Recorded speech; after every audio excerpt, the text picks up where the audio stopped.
Annapolis is my home. It's, a familiar place where all my friends and family are.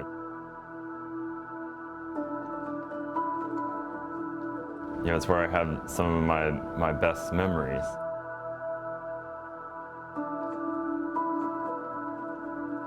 I wasn't born in Annapolis, but we moved here when I was 1. I have grown up in Annapolis and lived here pretty much my whole life.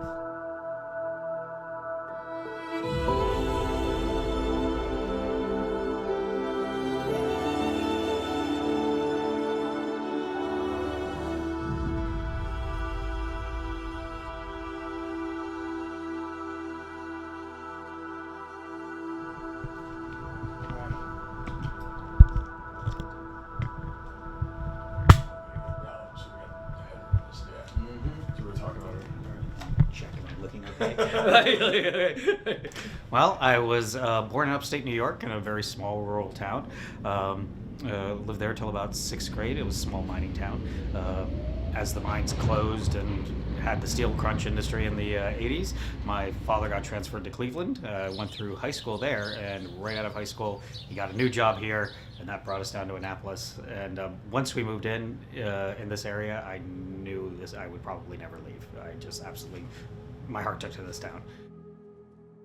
Well, Annapolis is a really small, tight-knit town, really, right? We're kind of, I don't know. We're very much a small town feel. Everyone kind of knows everyone. Annapolis means a lot to me. It's an amazing city. It's very the longer I'm here, the more I get to know about the city. I'm not from Maryland originally. My family moved here when I was in high school. We moved to Anne Arundel County, and over the years I visited Annapolis for the Naval Academy. I ended up going to St. John's College, and then ended up living here and got the job here at the police department.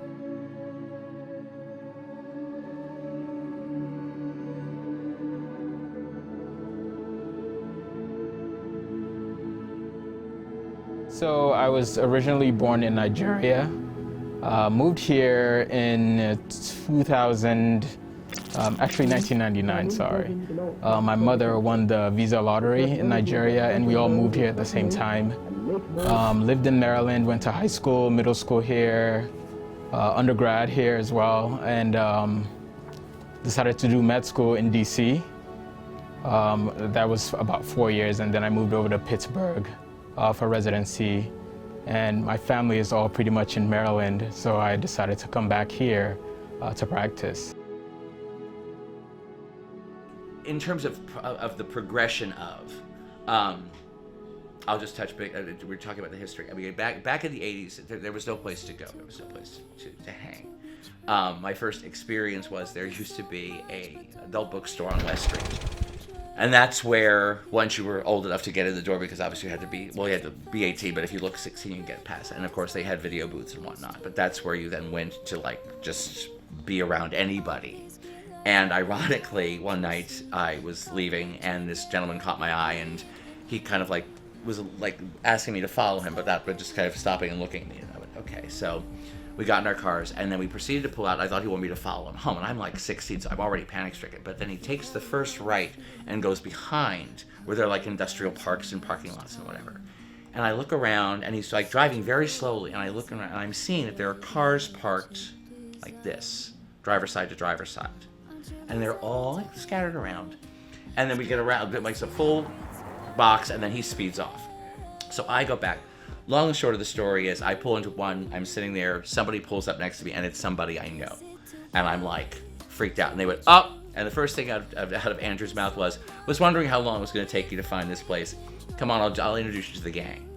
And so I drove around. And in one of the parking lots, literally the cars were parked like a wagon train, like in a circle. And that was called the Coffee Clutch. Not the Coffee Clutch, the Coffee Clutch. And basically it was this group of gay men who would hang, because there was no cell phones, we didn't know who each other were, but they were just people who had met, basically going to an adult bookstore. And where the Circle T was, there was a Hardee's.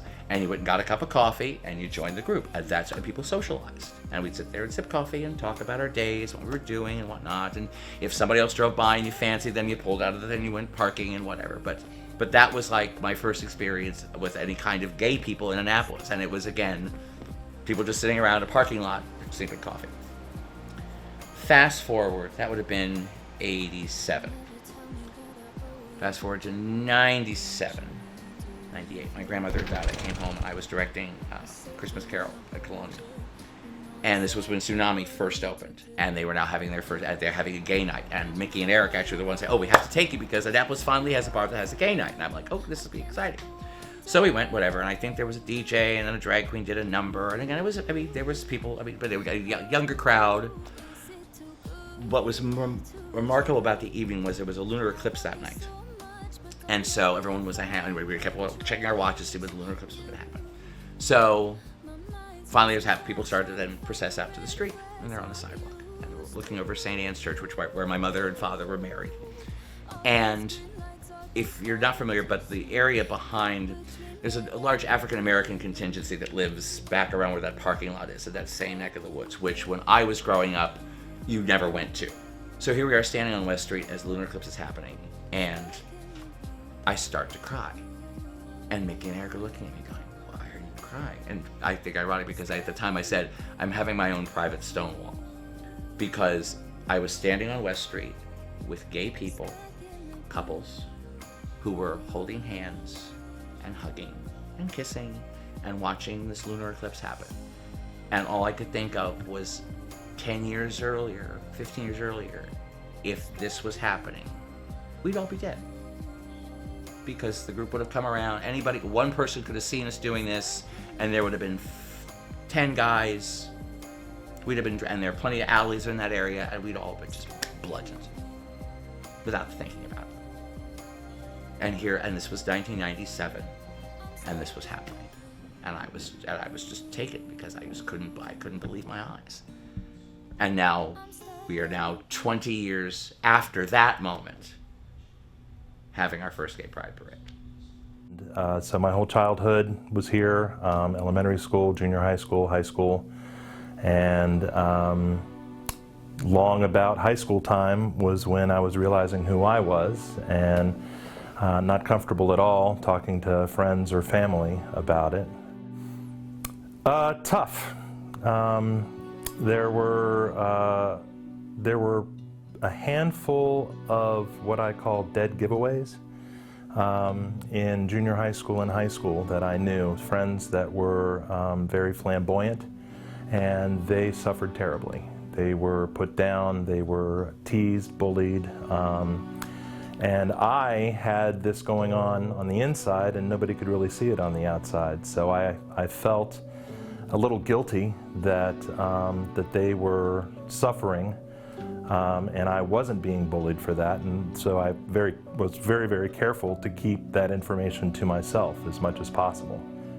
I mean, I've grown up here my entire life. I've never really known whether the community here was real supportive. Like we have, DC obviously is a very welcoming place for the community, and New York. Like those are our two closest cities that really turn out for Gay Pride Month and just to support the community in general and to celebrate LGBTQ people.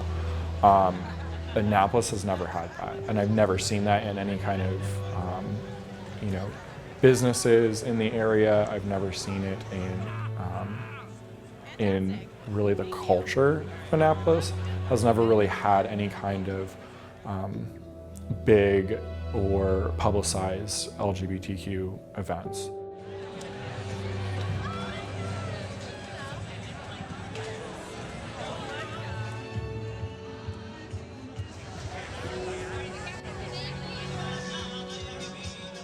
At 10 years old, I was pretty afraid of, okay, what are these feelings, where are they coming from, and can I get rid of them?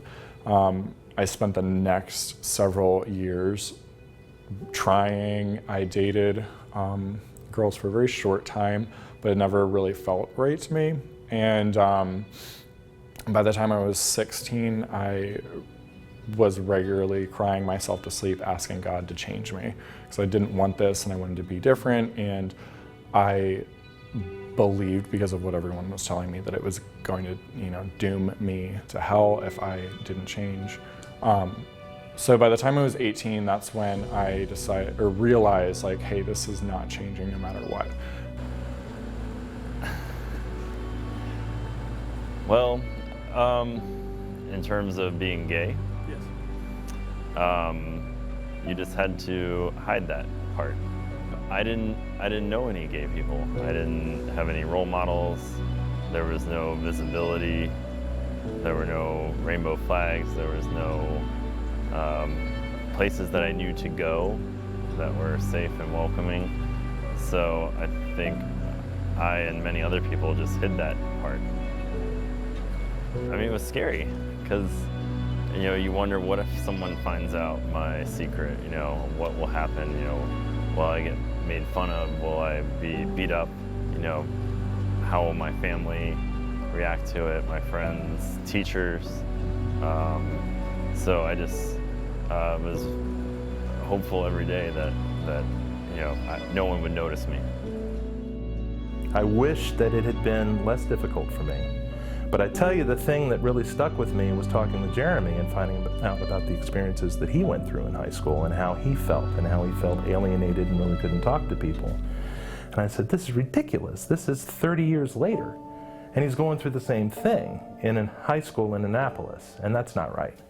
So, so that's why I'm here. I'm here because I feel it's very, very important that we have the support and role models and just access for kids of all ages, of all backgrounds, feeling like there's somebody that they can talk to or a place that they could go without having to drive all the way to Washington or Baltimore. I think I started becoming part of the LGBTQIA+ community, as a teenager, because I did theater. I was always involved in the theater community, and I was surrounded by gay men. That's what the community is. And then I went to college. I went to AMDA, the American Musical and Dramatic Academy in New York City, and I once again was surrounded. I was in the middle of New York City. I was surrounded by gay culture in general. Like, that was my first experience with a big pride was New York.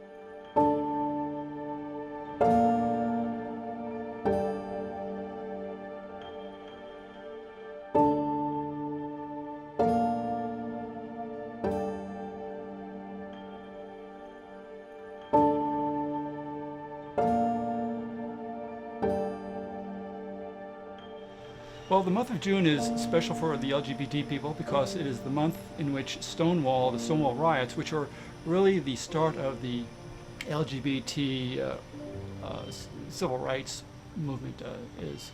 And this particularly will be the 50th anniversary here in 2019. So it captures special significance for the LGBT world. Again, the start of our fight for equal rights.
So this year, the fact that we're hosting the first ever Annapolis Pride Parade and Festival during the 50th anniversary of the Stonewall Uprising is pretty huge. This is a day and a month that we have the opportunity to celebrate, engage, and unite all of Annapolis and really speak to the community about why LGBTQ awareness is so important. Many lives were lost in the gay liberation and equal rights movement, and many have given their lives so that we could have the opportunity to move forward.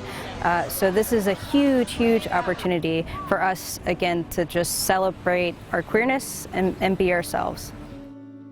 I loved that synchronicity. I mean, I'm sure it was by design, but I just thought that was a wonderful way for Annapolis to ring it in. I mean, if you're gonna wait until 2019, then it's an appropriate start.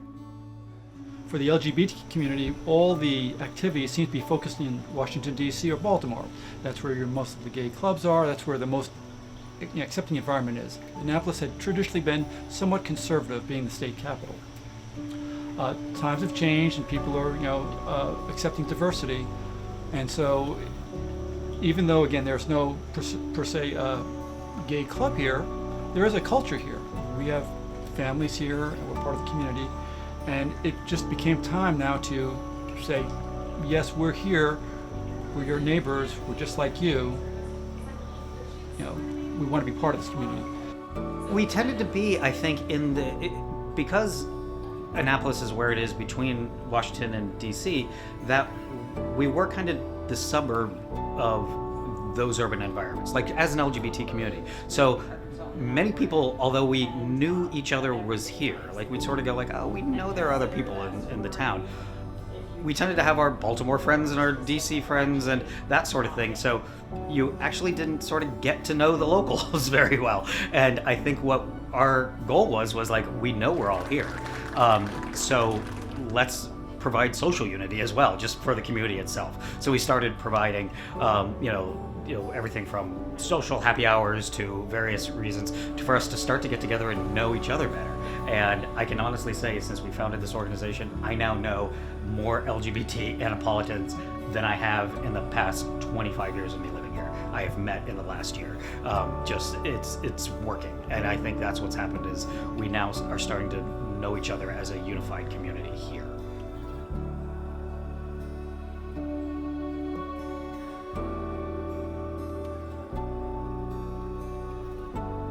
I got brought into it by my friend Jeremy Browning, who was the founder of it. And I knew Jeremy's parents from working in theater many years ago, actually, when he was 10 years old. And then, he went off to college, and, I saw him on and off over the years and stuff. And then Jeremy eventually came out, and I started to reconnect with him back here, and he suddenly said, well, I'm starting to do this thing. It's like he said he grew up here in Annapolis and went to high school here and saw the need for it because through his own personal experience, he truly embraced, I think, the idea of, he saw what he wished he would have had and decided to build it, and decided to build that community, that he wanted that visibility himself because he didn't have it. And so he invited me to be a part of it, and it's stuck with me too. And so it's been sort of all in since then in the past year. So while I was in Pittsburgh, I met several people, friends of friends who knew people at Pittsburgh. And specifically I met one of my best friend's friend. He knows Jeremy. And I told him I was moving, I got a job in Annapolis, and he introduced me to Jeremy. And so Jeremy was actually my first friend in Annapolis. And so today we have a powerhouse of Jeremy coming in and coming up with this fantastic idea. I've known his mom for probably 20, 25 years through the theater, and his dad also through the theater. And so when he came on the scene and was socializing and being seen around Annapolis, I got to know him, and then one conversation led to another, and it all kind of came together. So I was grateful that, that I could help out in some capacity and help with this really landmark event for Annapolis itself as a community. When I moved here, we had just hung out a couple of times, gotten drinks and food, and just jokingly talked about how there's no real LGBTQ community in Annapolis, and how it'd be nice to just have like a LGBTQ or a gay night at a bar once in a while. And we didn't really think anything of it at that point. But somehow Jeremy, I think, started to talk to the right people, who knew about project management, and somehow a logo evolved, and somehow we started getting invited to different events, and it looked like this was going somewhere. So Jeremy decided to get a group of people together to form a board.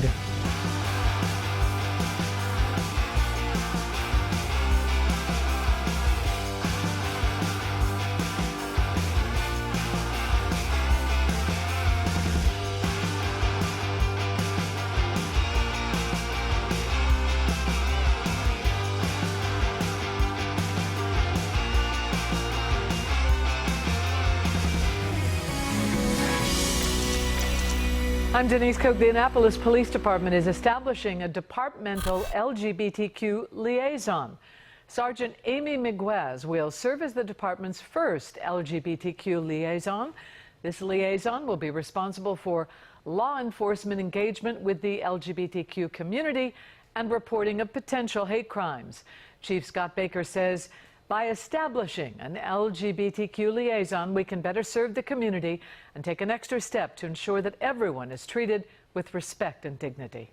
Well, I'm the public information officer for the department, which is kind of a part-time job, but I'm also in community services. So I meet with a lot of groups, people, community groups, neighborhood organizations.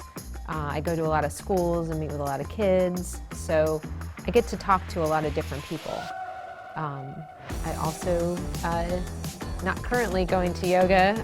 My yoga teacher will be very sad that I haven't been lately.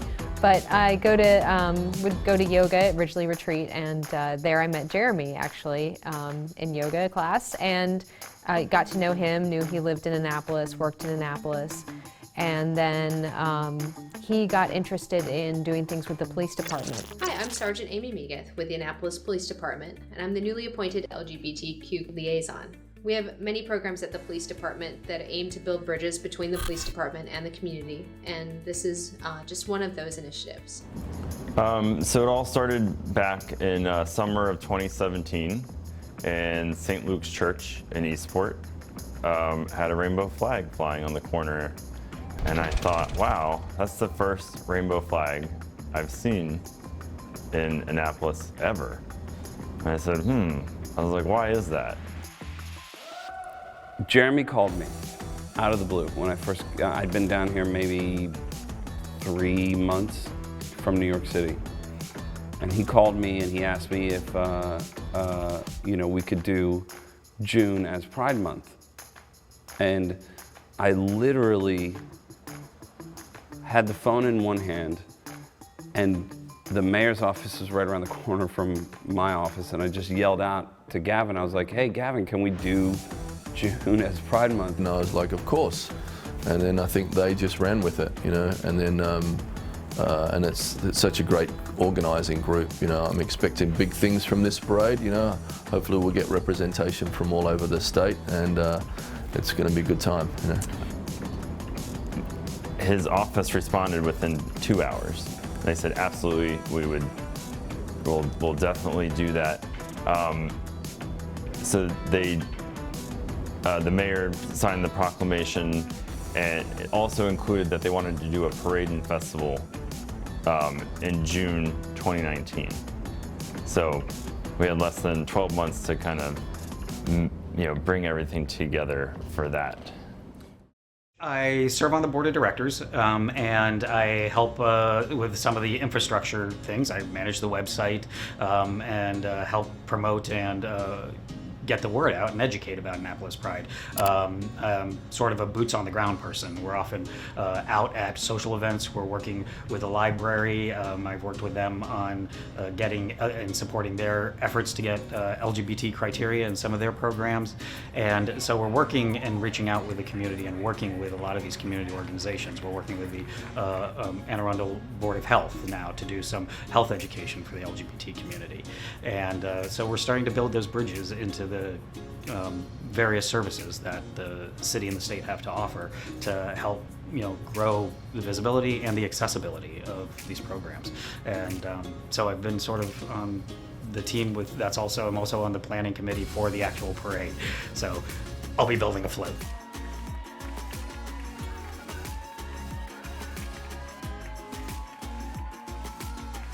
Eric was working with Jeremy, and I think the subject came up of forming a nonprofit, And so being able to do that got me directly involved with Annapolis Pride, and then Jeremy asked me to be on the board of directors, which I was happy to do. I want to say I met Jeremy about a year ago today, and I think that's when I immediately started getting involved with Annapolis Pride. He introduced me to a lot of his friends who I became to know as board members. I was asked to be on the board shortly after, and we were in the midst of planning. It kind of all happened in a blink of an eye, and it's been really exciting and thrilling so far. But my role is I'm a board member of Annapolis Pride, and I'm also the chair of the Annapolis Pride Festival and Parade that's taking place this year.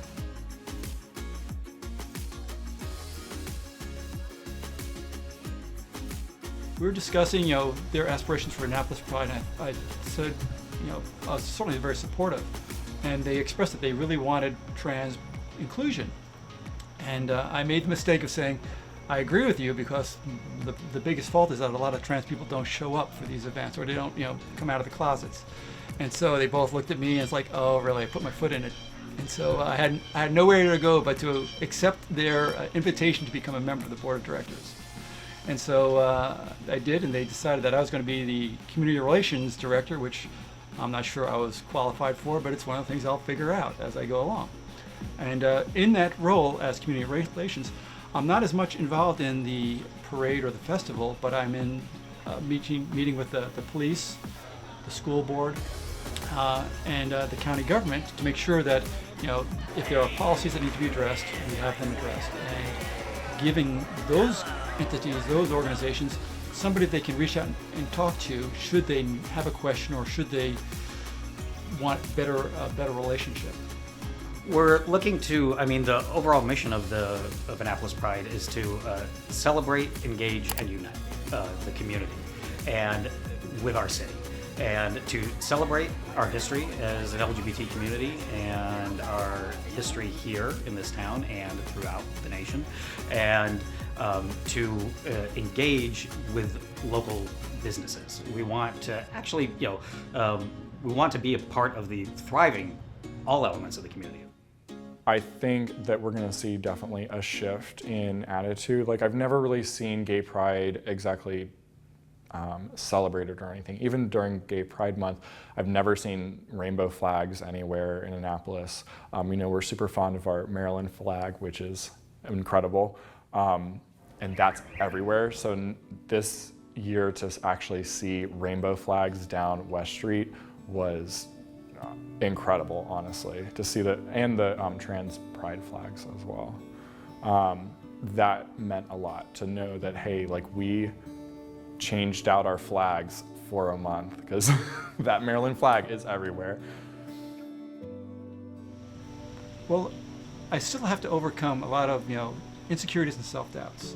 And being on the community relations committee, I'm out meeting people that are not LGBT. It's one thing to meet LGBT people. You can expect a certain amount of acceptance there. But to meet people who might not even accept you or might not have ever met someone who's trans or LGBT in any sense, it's a challenge, but it's a good challenge that it'll help me grow. It'll help me understand, what their fears are, because it comes down to fears.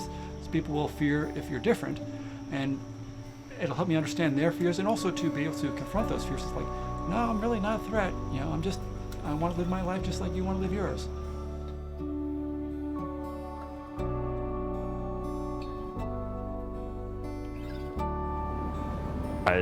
I think it just shows how far we've come, that we're now working with law enforcement to create safer, more welcoming communities, while recognizing that there's still a lot of work to be done there as well, that not everybody feels safe when they see a police officer in uniform.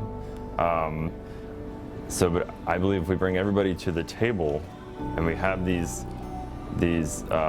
difficult conversations, that we can find out what we need to do as a community. Is it educating our police officers? Is it changing policies that don't, or changing policies that might, harm a particular community more than another?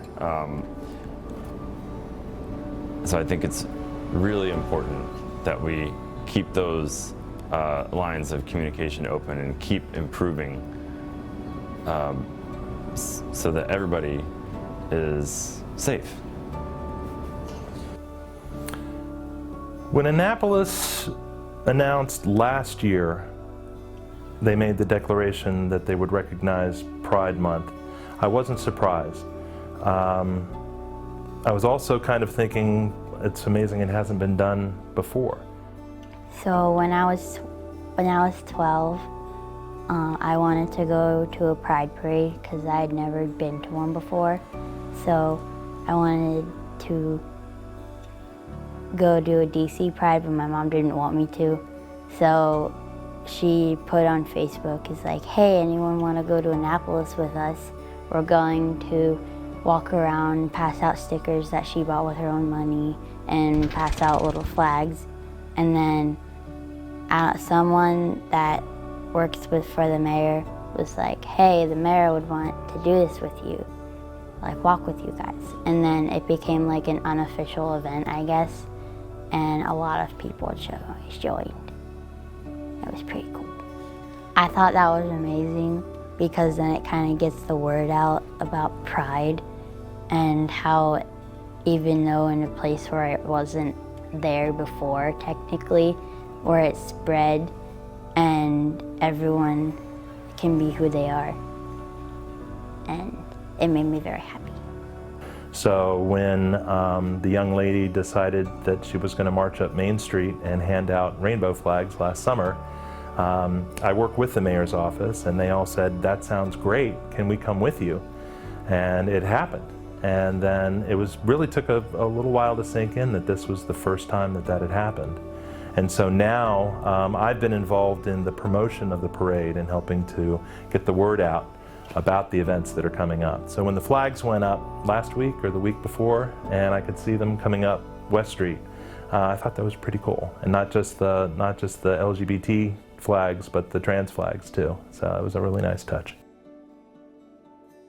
So with Annapolis Pride, my hope is that it is not an exclusive event just for the LGBT world. It is an inclusive event for the entire community, just saying, we're here, we want to be part of this community, a full part of this community, and please help us do so by accepting us. It was just, wondering, is Annapolis ready for this? Is the community going to support this? Are the, businesses and residents going to support this? We just didn't know. It was the biggest hurdle, I think, was the fear of the unknown, and will there be backlash? Will there be will there be people coming out in opposition? Will there be violence? Will there be harassment? Those were I think the biggest hurdles were just not knowing how this would be received. But we moved forward regardless, because we knew that needed to happen. It was time to happen.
that Annapolis has a pretty cool LGBT community. Yeah! And they're about to have their first Pride Parade. Yeah! So we want to thank all of you for coming out to support us. We have a lot of amazing things happening this month. We've got the Pride Parade. We've working with the library on a lot of family events. And June 29th, we will have the first Pride Parade marching down West Street.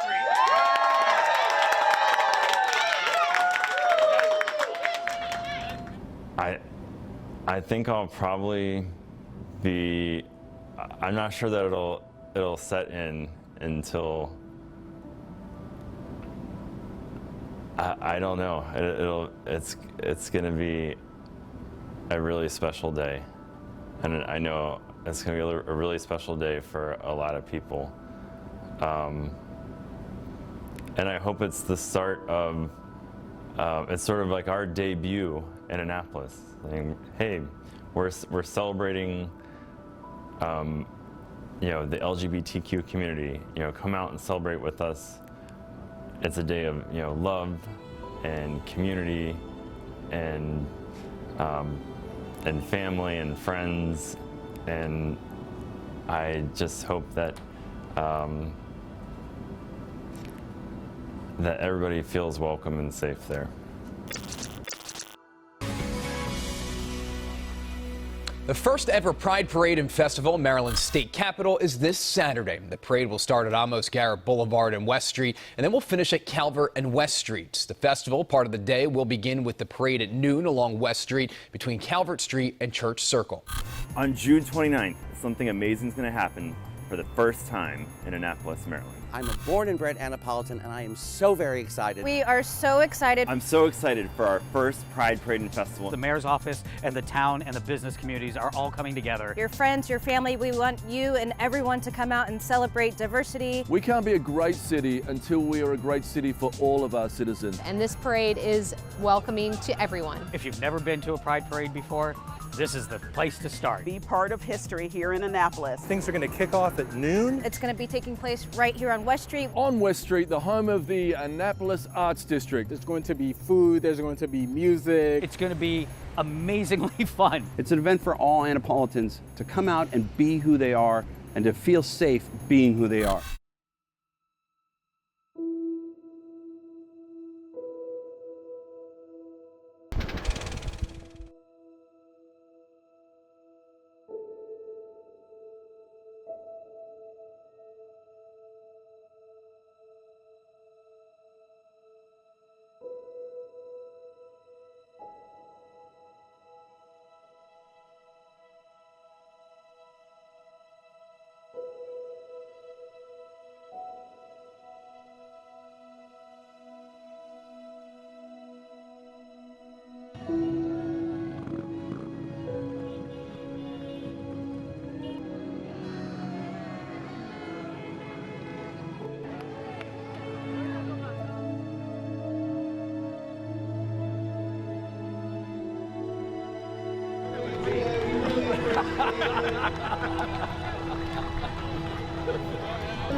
with me here. I'm a proud supporter.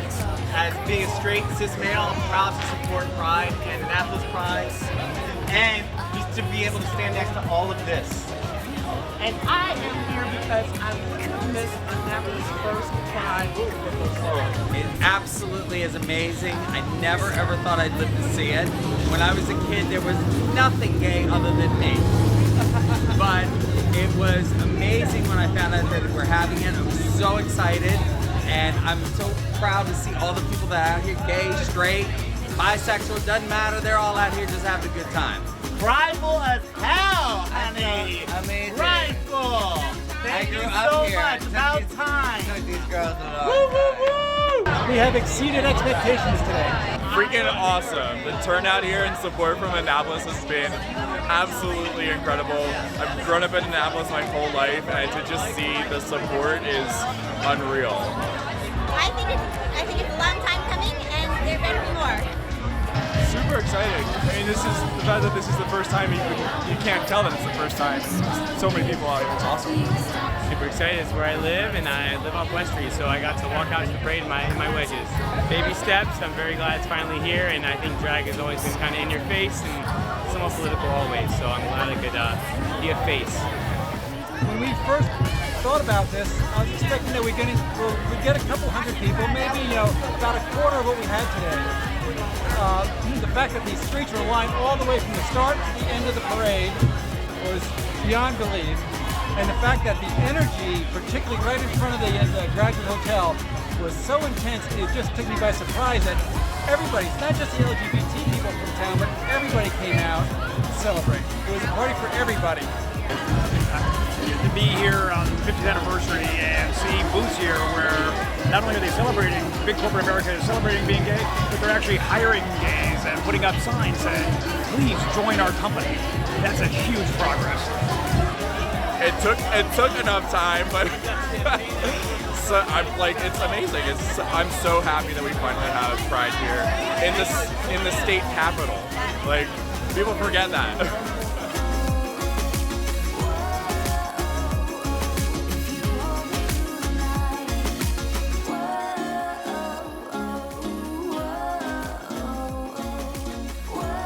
Meantime, in Annapolis, organizations were thrilled over the tremendous turnout for the first ever Pride Festival. Pride Parade and Festival, hundreds of people crowded the streets in Maryland's historic state capitol to celebrate the LGBTQ community.